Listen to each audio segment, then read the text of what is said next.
are listening to the Unmasked Agenda here on Rainier Avenue Radio.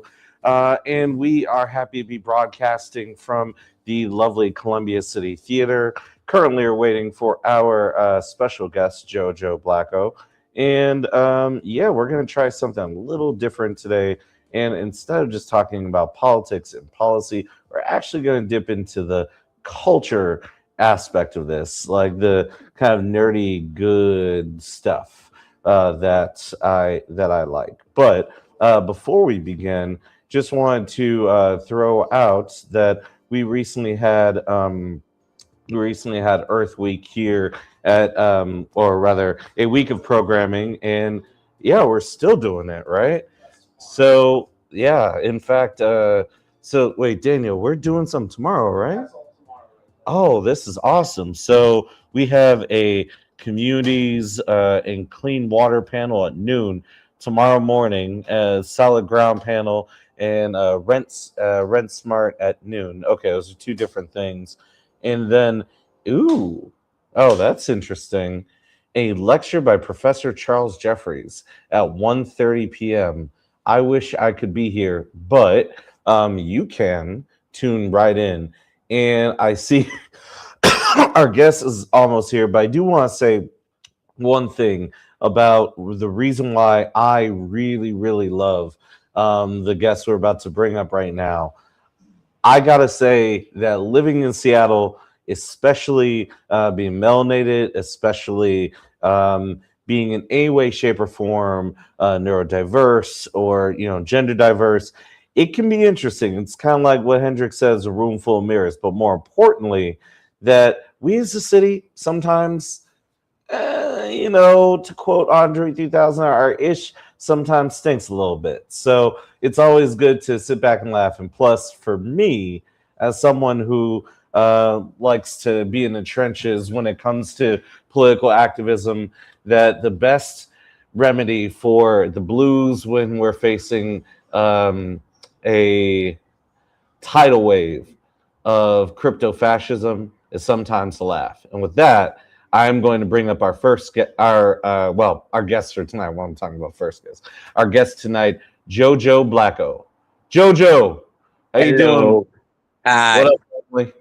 What's going on? You get the first laugh of the night. The only laugh. I love that. The laugh track is so dope.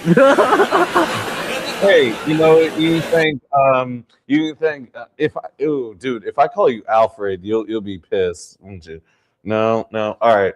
I'm gonna say our guy in the chair, quite literally Daniel Bellis to my left. But anyway, how you doing, JoJo? You all right? I'm doing pretty good. I'm doing all right. Excellent. Well, anyway, I hope you're enjoying this lovely weather. And sorry, go on. Yeah, I'm outside. I'm definitely enjoying it. It's nice outside. I'm like, I got to be outside. Absolutely. Take advantage of every single sunny day you can. I swear to God, most days it feels like an Evanescence music video up in here. Yes, that was a very old reference. And yes. Yeah, and I am sorry for how corny that is. So, you know what? In addition to all your observational comedy, your unique style, we'll get to your skits, and also how, at least for someone like myself, you speak to a lot of things that I notice are kind of a little quirky, a little interesting about Seattle. You wear like your style both literally and figuratively. Your no context lists and all your skits on your sleeve. You have an amazing TikTok following. But tell us about your start. How did you start, and what brought you up from Jackson, Mississippi? I don't know if you know anything about the South, but the South is like probably one of the most homophobic places you can ever like live, especially Mississippi. So honestly, when I turned 19, I was just Googling gayest places to live. And I always tell people that story. People always think that's funny. But Seattle was like in the top 5. And it was like at the time, it was one of the cheapest places in that list. And so then I was like, okay, well, guess where I'm going. And I've always had like I've always had like a soft spot for Seattle even before I moved out here. Like it was always just like, it seemed so alluring to me. And so,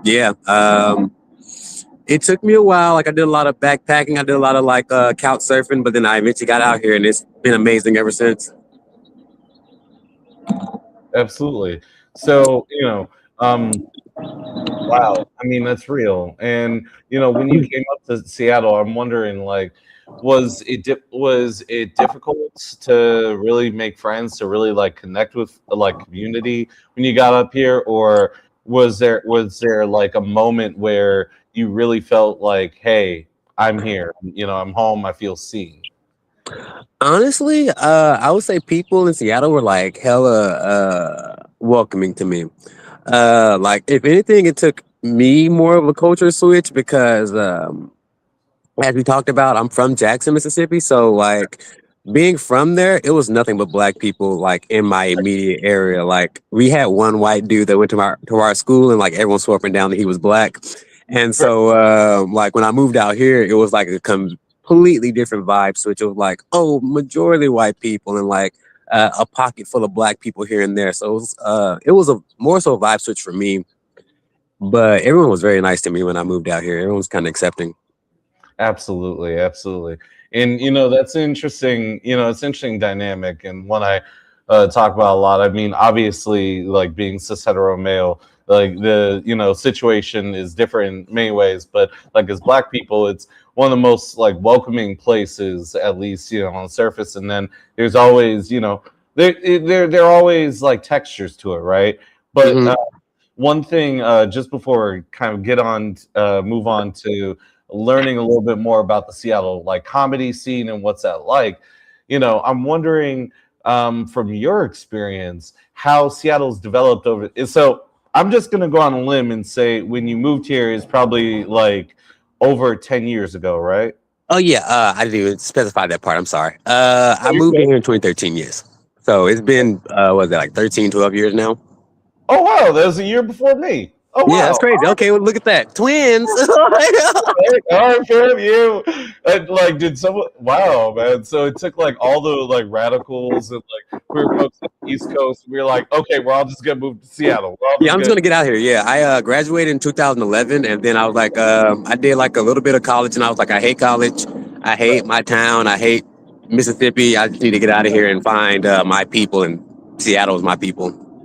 Real talk, real talk. So let's talk about the comedy scene then, because like I mentioned before, we've leaned a lot into like politics and policy and different corners of our community. But comedy, like the comedy scene, the art scene, is something we've never really talked about. So I know it seems really general as hell, but what is it like? Like, is it hard to break in there? You mentioned Seattle as a community for you has been always very welcoming, but yeah, what's it like to break into it, and you know you and what was it, doing comedy while being authentically you?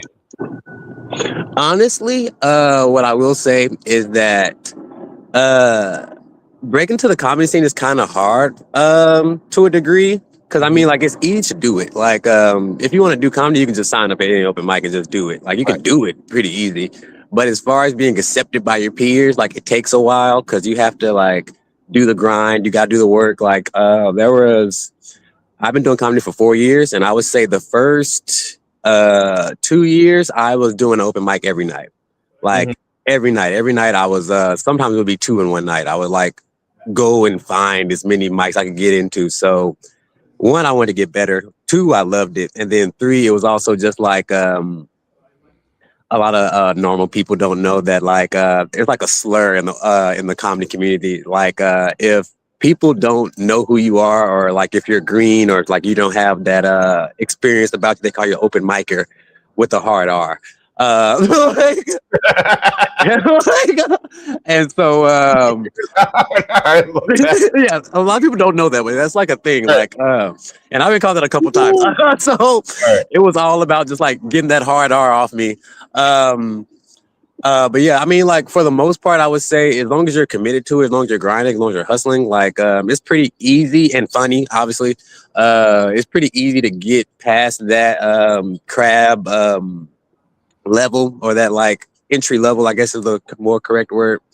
But yeah, I mean, I would say overall it's pretty fun. It's the people in comedy. There are a lot of fun people in the comedy scene, so it's really nice for what it is. Once you get past that entry level.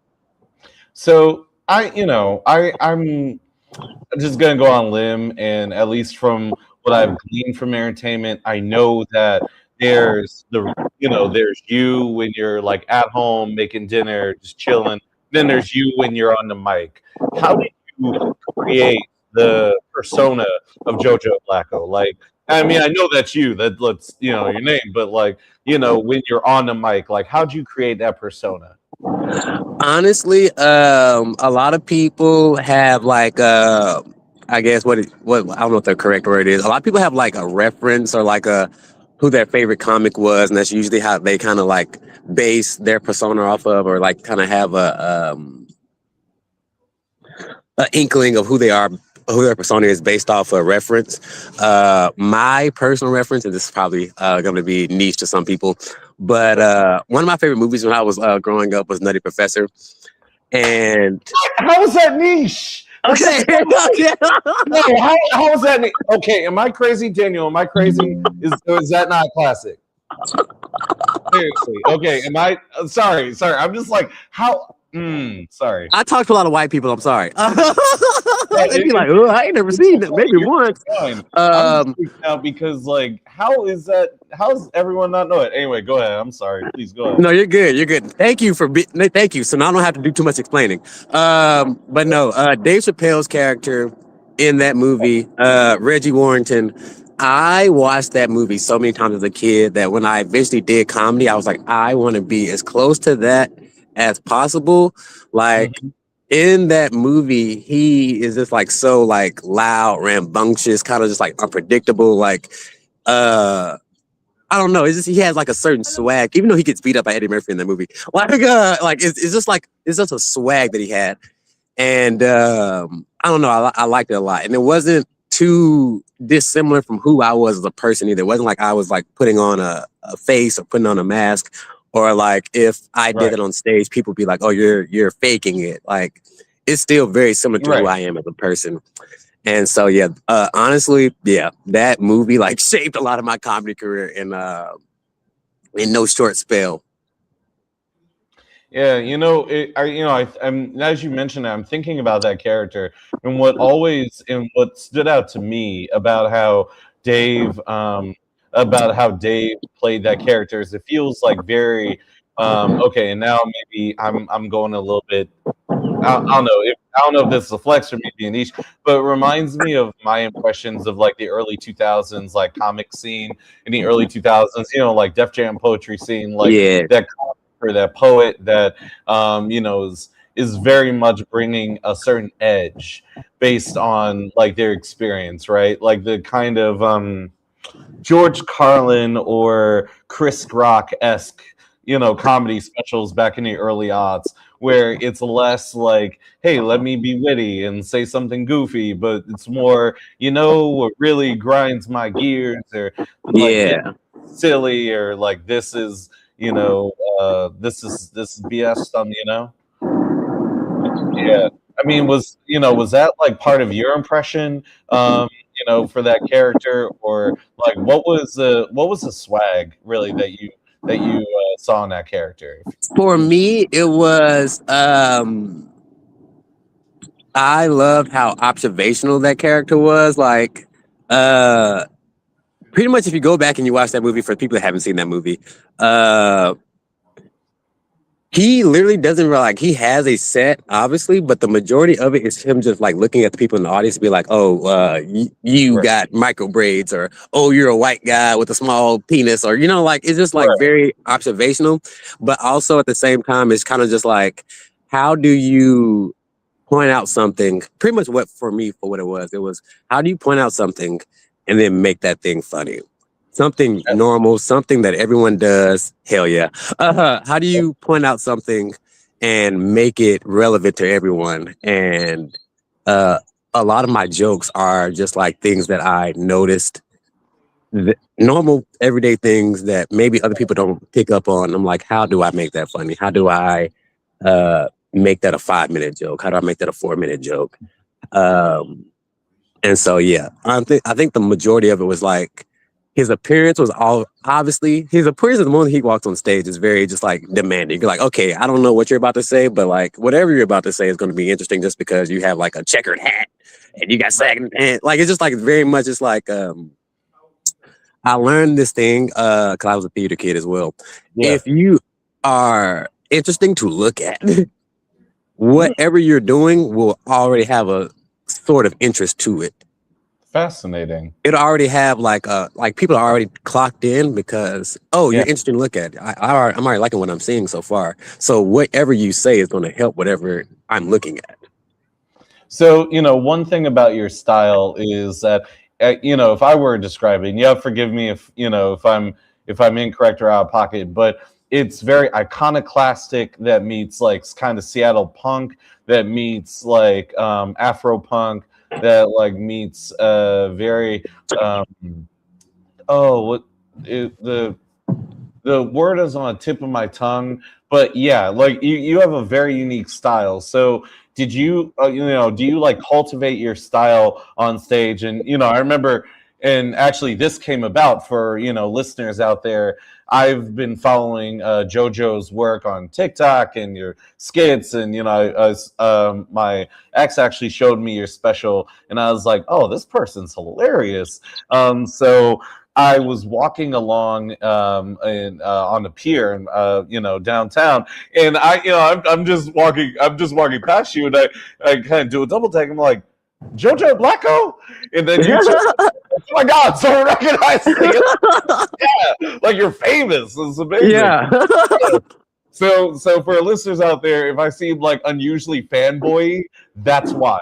But back to the question. So your style, like, are those the components, or like how do you curate that? Honestly, those are pretty accurate analysis. Honestly, because for me, I think a lot of people don't understand that the way I dress on stage. You saw me in real life. Yeah. That's pretty much how I dress in real life.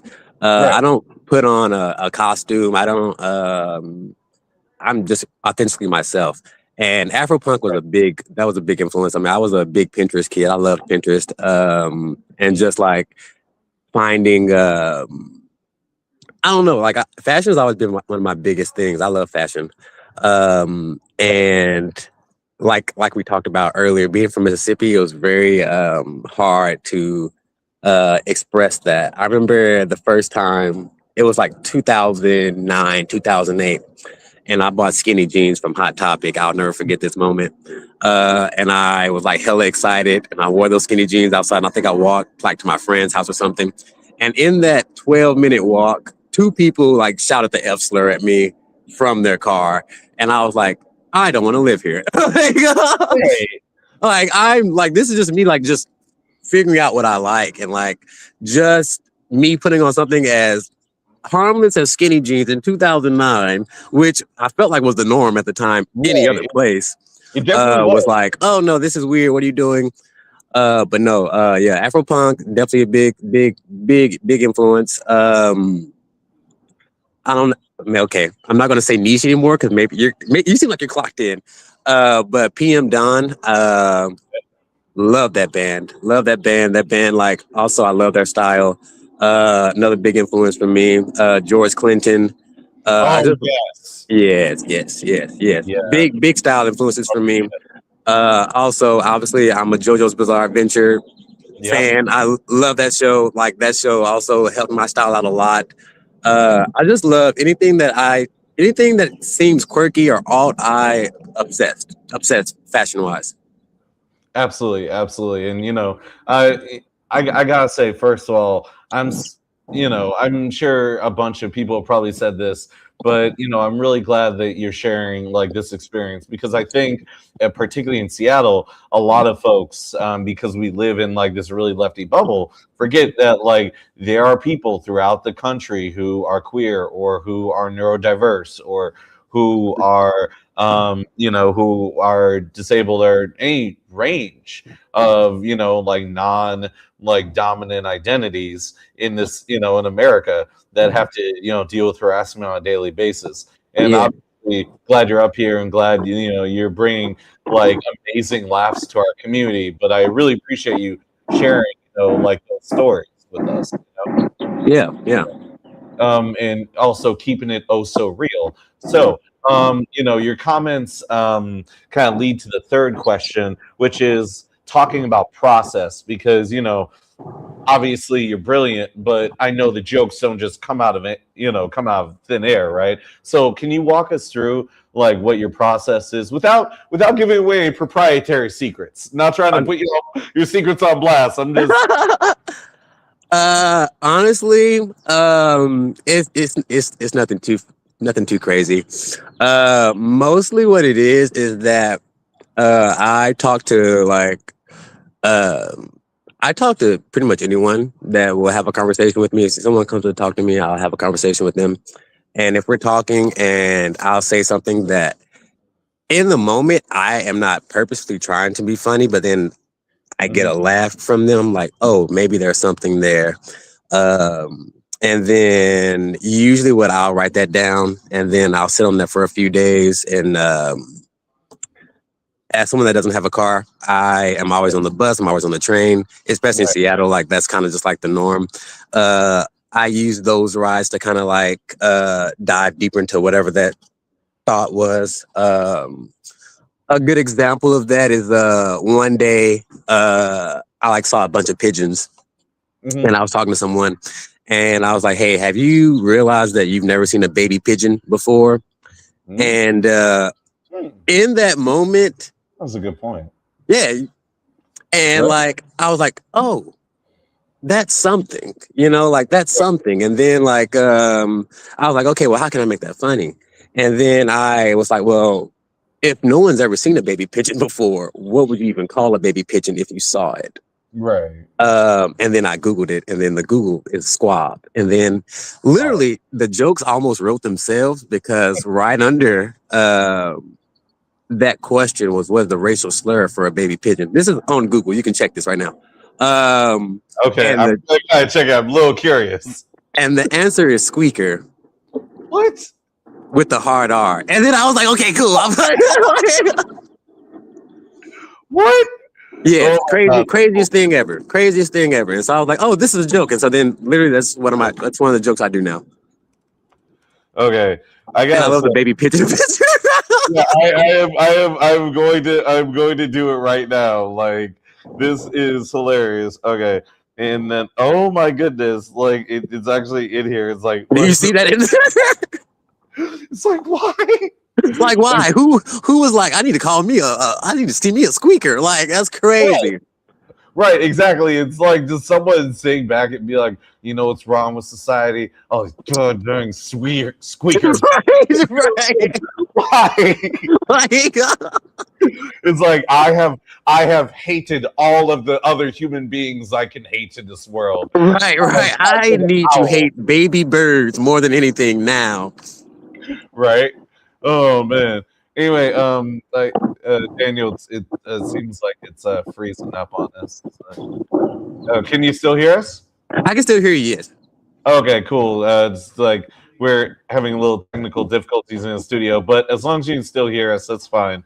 So, in that case, one thing you mentioned before was the observational angle of your humor, and I'm wondering, so for like other like observational comedy, what are some of the main things you like to observe, or like really focus on?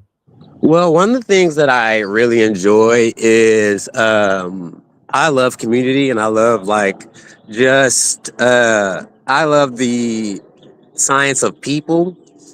And one of the things that I try to do with my observational comedy is highlight the fact that people are more alike with each other than they think that they are.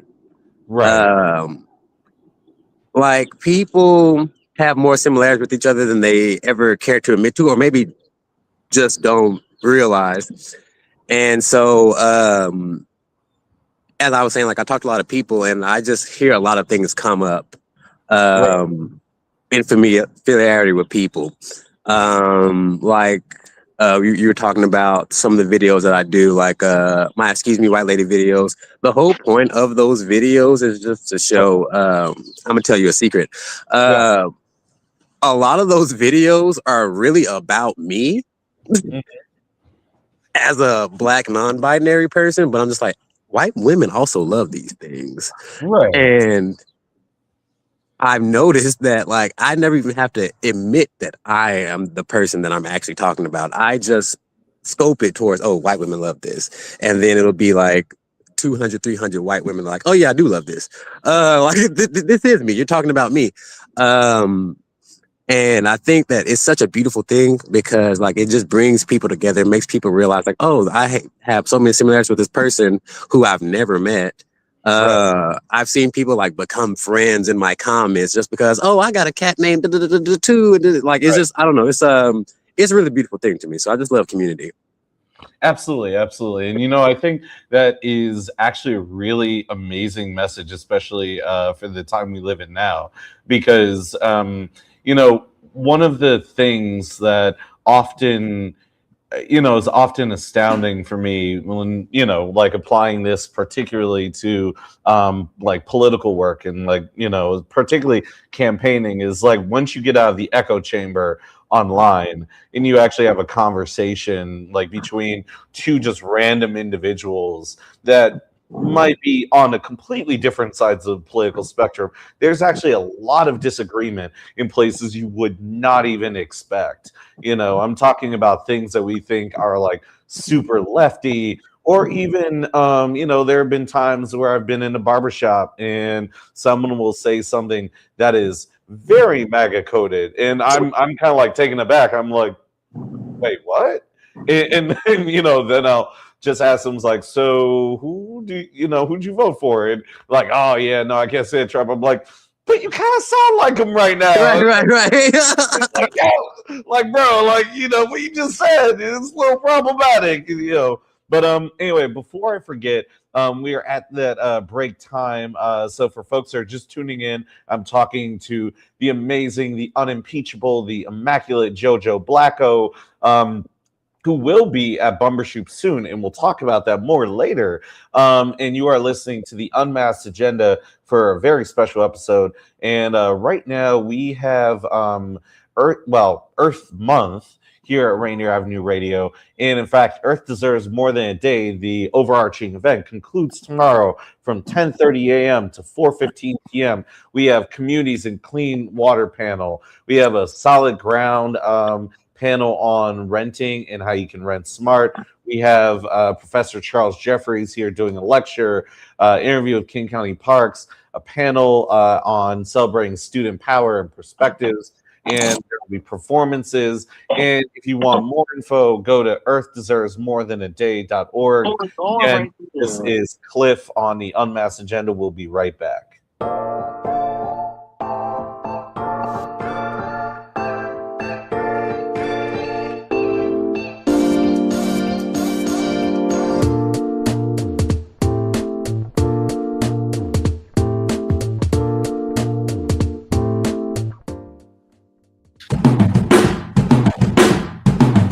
Rainier Avenue Radio.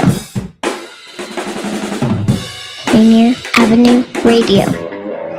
This April, the Earth isn't asking for just one day. It's calling for a move. Join Rainier Avenue Radio for the 2026 Environmental and Climate Justice Summit, a full week of inspiration, education, and action. April 18th through the 24th. Powered by the Urban League of Metropolitan Seattle and sponsored by King County Park, this is more than an event. It's a community experience. Tune in for live broadcasts featuring critical conversations on climate justice, engaging panel discussions, and powerful lectures. Independent films that challenge and inspire, and vibrant multicultural performances with traditional dance and songs that honor our connection to the earth. This year, we're uplifting the voices of tomorrow with youth perspectives front and center, sharing what climate justice means to their future. Plus, don't miss our free community field trip. Explore culture and sustainability at the Duwamish Longhouse and Cultural Center and discover innovation in action at the Seattle Climate Innovation Hub. It all kicks off Saturday, April 18th, noon to 2, with a live broadcast from the Urban League's Black Earth Day celebration. The Earth deserves more than a day. It deserves our voices, our action, and our commitment. Join us April 18th through the 24th, streaming live on Rainier Avenue Radio. Be informed, be inspired, be part of the change. Hey, Seattle, tune in to Lidline Sports every Monday, 7 p.m. to 8 p.m. What up, yo? We are back. This is Pep, and the man that don't take no mess, Mr. O.P.I.S., Mr. Stevenson. What say you? I hope you see the hat that I'm wearing right now. That's how mad I am. I do. Man, you are angry. I just want to make that be known. Tune in to Lidline Sports every Monday, 7 p.m. to 8 p.m. Lidline Sports. Hello, I'm Tony Young, and every week I will be your guide to the music of the Fab Four with my show With the Beatles. John Lennon, Paul McCartney, George Harrison, and Ringo Starr, those four lads from Liverpool. First airings are Tuesday night from 7 to 9 p.m. with repeats on Thursdays and Saturdays from 8 to 10 a.m. right here on Rainier Avenue Radio. Tune in to catch Beatlemania. Love food? Here's some storage tips to keep it fresh longer. Store cut fruits and vegetables in the fridge. Place in reusable containers. Keep bread in the freezer for longer storage. 40% of food in the U.S. goes uneaten. Save money, save food, save the planet. Visit Seattle Public Utilities for more tips. You're listening to RainierAvenueRadio.world. Check us out on social media. Facebook and Instagram, RainierAvenueRadio.world, and on Twitter at Rainier Ave Radio.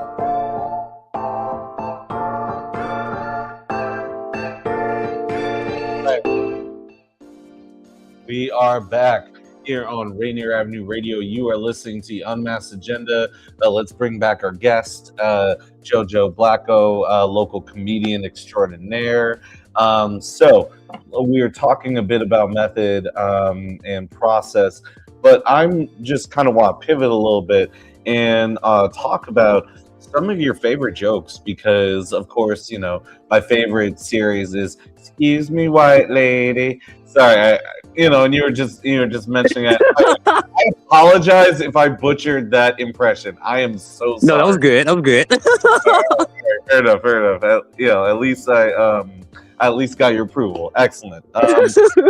Yeah. So, what are some of your favorite jokes to do, and what are the jokes that like people respond to?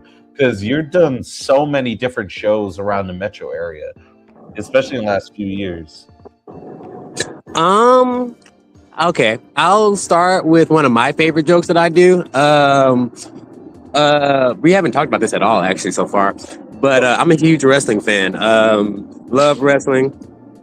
One of my favorite wrestlers is John Cena. And I'll delve into a little bit more. I've been obsessed with John Cena since 2002. Love John Cena to the point to where literally I tell people I'm a John Cena historian. Like I know so much about John Cena, it's almost insane. And one of the jokes that I do is I just break down that John Cena was so black in 2003 because a lot of people don't remember that era of John Cena. They just know him as like, the actor. Right.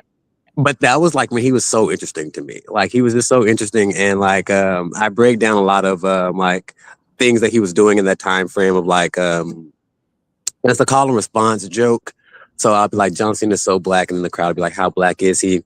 And then it'll be like, he's the only wrestler to release a rap album that went platinum, and then he got stabbed in a nightclub via storyline. He was like the white Tupac. John Cena's so black. He challenged Jay-Z and Fabulous to a rap style freestyle battle in Seattle. And Jay-Z and Fabulous like, nah, I don't want to do that. I don't want that smoke, John. Like, I don't know. And then the punchline to that joke is that John Cena was so black that he adapted the mindset and catchphrase of every single black dad in the hood. you can't see me. Right. I was about to ask if he's there with you right now. Right. He's here. He's always here. Yeah, But yeah, no, I love my wrestling jokes are probably like my favorite jokes that I do. And I'll tell you the one I usually get the best audience reaction from, and honestly, just to make it more personal to me, I opened for Mick Foley because Mick Foley was like on a comedy tour late last year, and they asked me to open for him or host for him. And we had never met before, but I was really into him as a kid. I had his action figures. I'm a 90s kid. I love Mankind. I love, Mick Foley. Yeah. And so I just did, they said I had 10 minutes and he asked me what I was going to do during that time. Like, what was I going to talk about? And I was like, oh, I can do just 10 minutes of wrestling jokes. And he was like, is that just for me? And I was like, no. This is, no, this is me. And it was so serendipitous that like I did my set, and then at the end of my set, I brought him on stage because he was about to do his set. And before he even said a word, he was like, "Do you want to come and do the rest of this tour with me?" And I was like, "Hell yes, dude, hell yes." Anyway, the joke that I ended on, which is usually one of my better jokes, I would say, or the one that people usually love the most, is what if they had a all gay wrestling league called LGBTQWF, and LGBTQWF stands for leg dropping, gut busting, body slamming, taboo queer wrestling federation. Oh, that's I do a chant with that as well. Any wrestling fan knows that Stone Cold Steve Austin did the what chant. And so what I do with that joke is that I'll name a bunch of gay wrestler names that I wrote, and they'll say what at the end of each one. Mm-hmm. And a few that I'll do, I won't do the whole joke, but a few that I do is Wrong Hole Steve Austin, Gay Mysterio, Dwayne The Rock Hard Johnson, Dick Flair, Cock Lesnar, the Lumbertaker. It's a really fun joke. And then I'm like, when I was writing that joke, I was like, okay, I can't just do wrestler names for like 2 minutes. So then how do I dive into that more and make it a more fluid thought? And I was like, okay, well, they got to have gay matches too. Then that makes sense. They would have to have gay matches as well. And so then I go into first chub match, glory hole gauntlet match, big booty battle royal match, and then the main event of every single LGBTQWF show would be a loser goes back in the closet match. And people eat that up. Yeah, no, I'm eating right now. Like, dang, okay. You were like, oh, all right, like cooking. Like, that's dope. Well, I love that joke. I don't even remember where my headspace was when I was writing that, but I just was like I said, I just love wrestling. I love the whole. I love the drama of it. I just love how exaggerated it is. And so that's one of my. That was my favorite joke that I do, and that was the joke that audiences usually love. Actually, speaking of that, it tangentially reminds me of one of your jokes about like, well, if there was like an all black like Star Wars film. Yes. Right. And I was like, you know what? It makes complete and total sense. It recontextualizes episode 3. It's like Anakin's just like a dad or he's just like a black dad with like 2 kids on the way. Yes. Like, hey, how is he going to turn down his corporate promotion? I'm just saying, like, why is he the bad guy? If anything, like the Jedi Order is just it's really just Hayden's like holding him back, No, I love episode 3. I was obsessed with episode 3.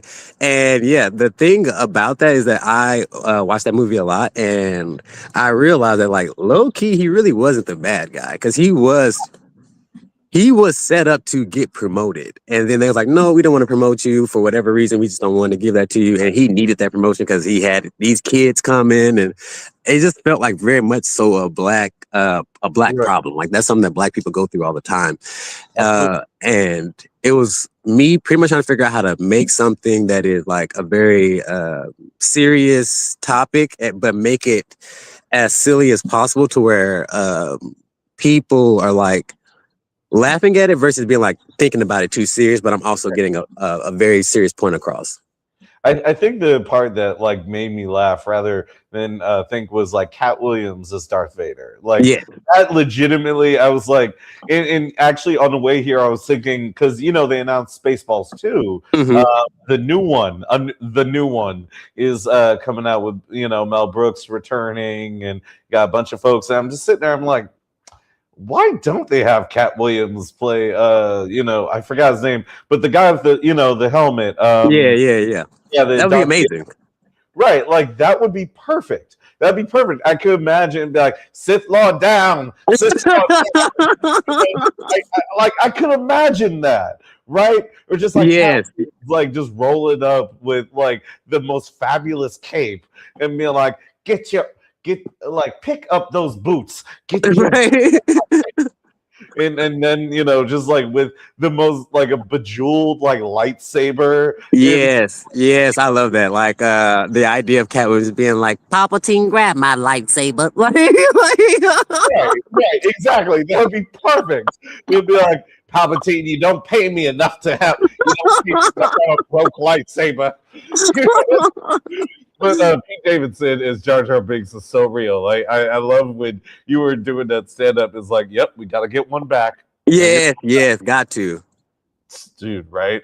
Yeah, like I look back at the prequels and I think to myself, okay, George, like why? Like like I get it. You were going through a bit of a divorce, but you remarried to a sister actually, and then like I don't know, it was just like I'm just gonna throw in some random racism just for fun. Some random racism, just a little bit, like just cause out of nowhere, right? Just like the entire canon. I mean, to be fair, the Jawas like are low key pretty racist, like depiction of Arabs. If I'm gonna be honest, but not even low key. It's just anyway. No, it's very apparent. It's very apparent. It's just like you watch that today. It's like, oh, that's not right. It didn't age well. Right. Let's so the most Seattle thing that you've ever made with your no context like list, those no context shout outs, what is the most Seattle thing, or like what's like kind of the least Seattle thing that you might have brought from your experiences in other parts of the country, or honestly, and I don't know if this is like I don't know if this is like a Seattle thing. I just know that I never noticed it until I moved here. But the idea of, or let me never say the idea, but the existence of a scary McDonald's never, I feel like that's so Seattle. Like, because I've been many places, and I feel like McDonald's, like I love McDonald's. I feel like I never ran into a scary McDonald's until I moved to Seattle. And Seattle has a few. But yeah, like, but I remember, I remember. You said what?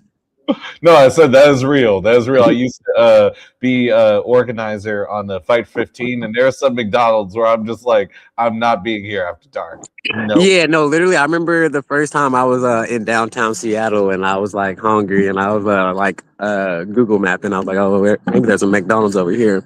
Right. And yeah, it took me to the one, and I was like, oh.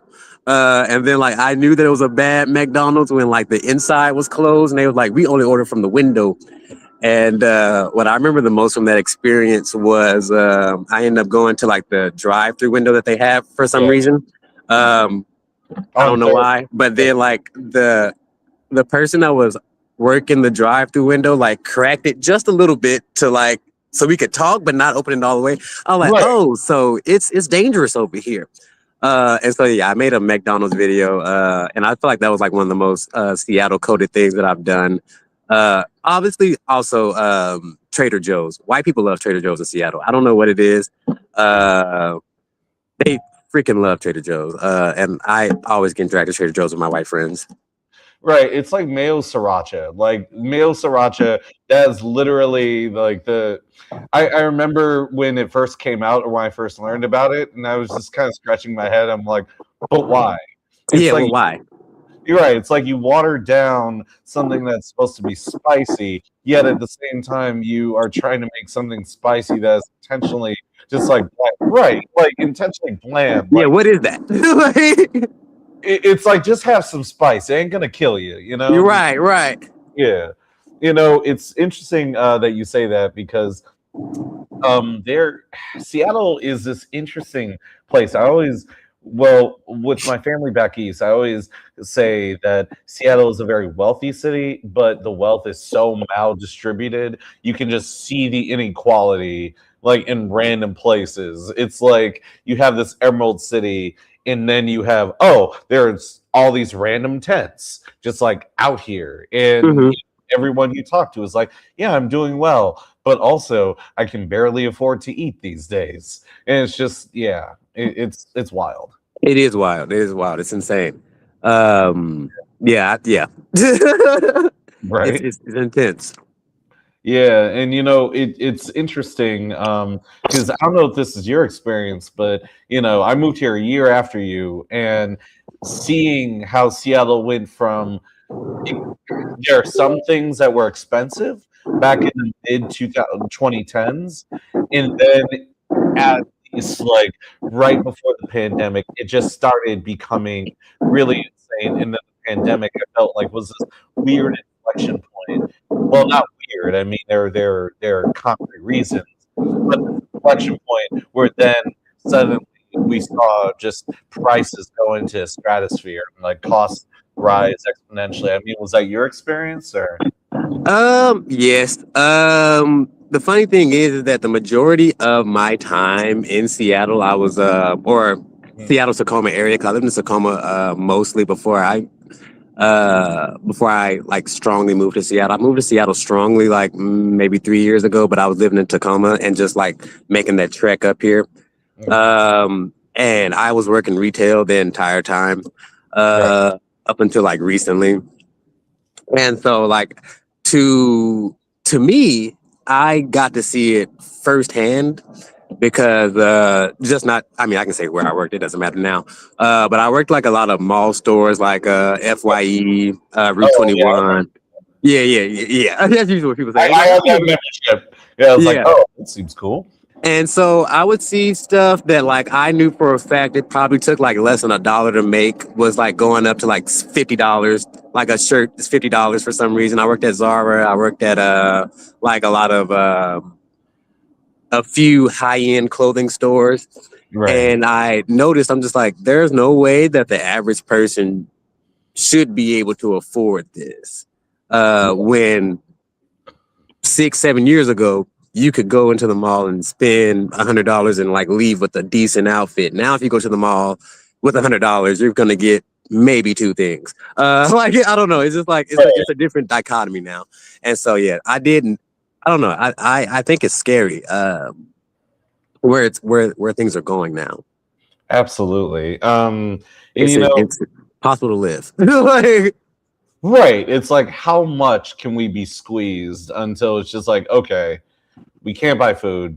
Right. We're gonna like wear our clothing as much as possible, and then let's just like figure out how we can like string some like leaves together, I guess, to like make like leaf shirts and like bark pants and literally stuff like that, until it's like, oh, sorry, you gotta like pay a subscription fee in order to be able to like shave the bark off a tree. It's right. like, the Great Depression, the sequel. Exactly. Great Depression, the new one. Right, the new one. By the Trump Corporation. We can't even sell steaks. Right. Literally, it's bad. We bankrupted a casino in Atlantic City, which I gotta say, that is special. That's something. That is insane. Right. So speaking of it, something really cool. So something cool I learned about you is that you were in a horror film called Deciduous.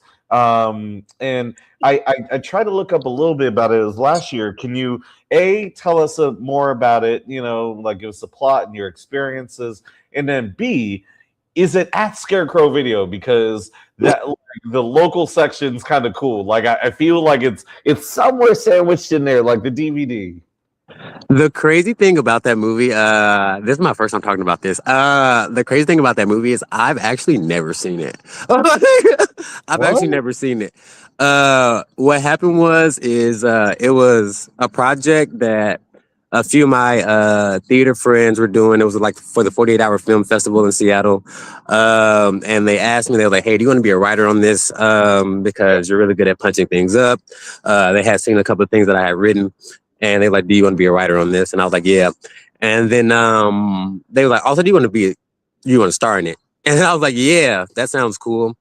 And so pretty much what the whole plot of the movie is that there's this factory of people, and they don't know that where the factory is built on is the evil spirit of a tree. And so pretty much I play the boss of the factory, and I'm just like a dick to this tree for some reason. Like, I go outside, I smoke cigarettes, I like put the cigarette out on the tree. I don't know that this tree is a alive spiritual being. And pretty much what ends up happening is that the tree is like watching all of the employees be mean to nature, and the tree like pretty much one by one just like takes every employee out, and I'm one of the people that gets taken out in the end. And the way that I get taken out is pretty much I'm sitting at a desk, and like I'm like drinking my coffee or whatever, and I don't realize that there is the tree is like has somehow implanted leaves into my body from just the coffee that I've been drinking, and so I die choking on a bunch of tree leaves. It was a very fun project to film. I will say that. I don't know if it's a Scarecrow video. God, if it is, I want to see it. But no, I've never seen it. I want to see this too. No, it was amazing. It was an amazing film. It was a great time. We shot it all in like a day. It was like a 14-hour shoot. We got there like 9 a.m, and then we finished somewhere around like 11 or 12. Like, it was literally at night. It was literally an all day thing. But it was an amazing film. Okay. I hope they see it one day. Yeah, no, I'm gonna find that. Like, before, what was it? Before the Unmasked Agenda ends on our like 5th season or something like that, and we have like a legendary run, I'm gonna find that film. I'm gonna be like, yo, JoJo, we gotta please do. Watch party, like, please. Exactly. Like, come by the crib. Like, I'll rent out like the common area. We'll have like this grand screening, because that sounds like the most the most peak Northwest horror film. Yes.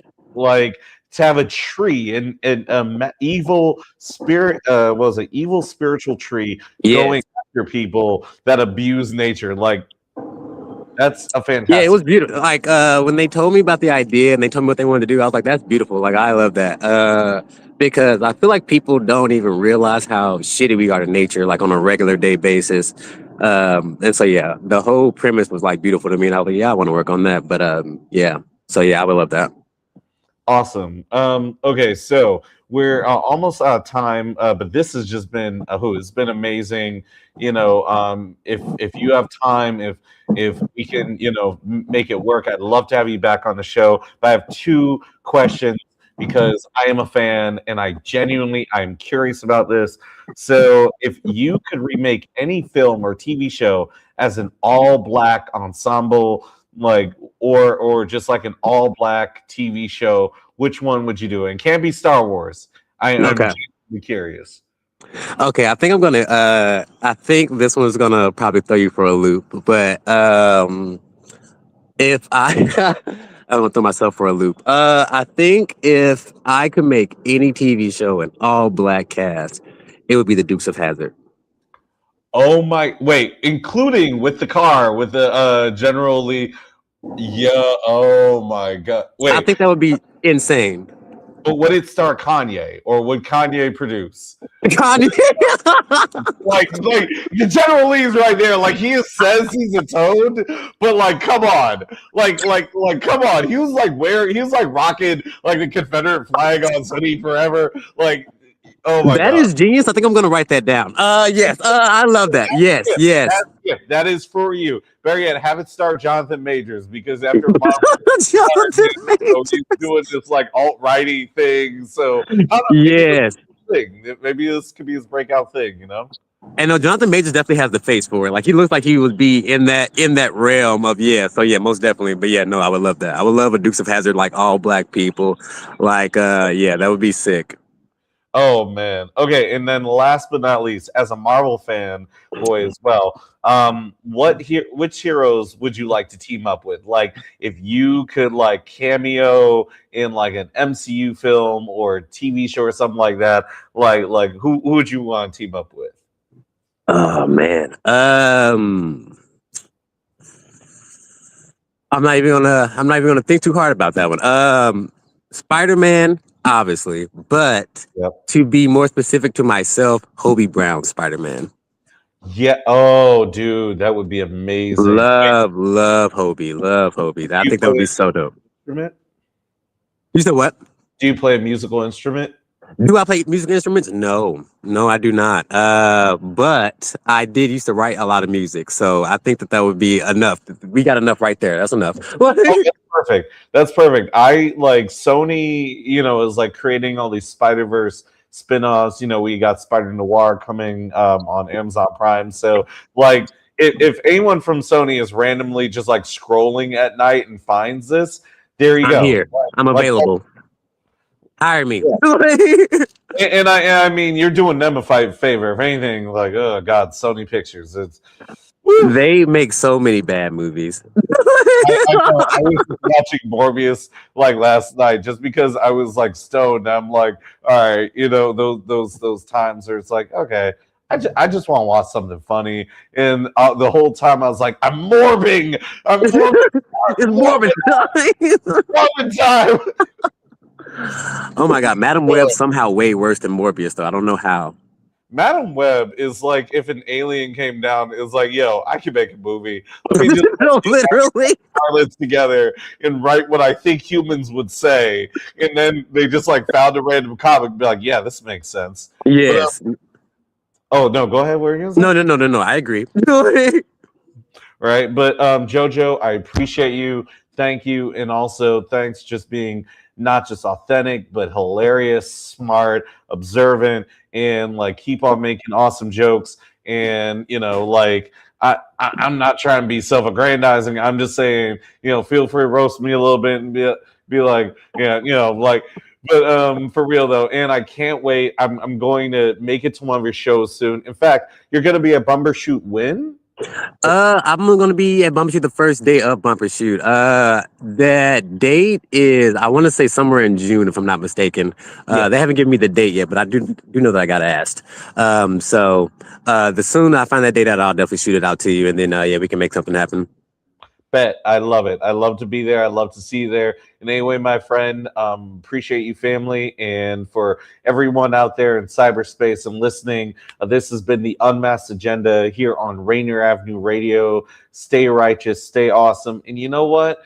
Like in a world that is absurd, laugh well and laugh with your community. Thank you, JoJo, and thank you, everyone else. Peace. Thank you.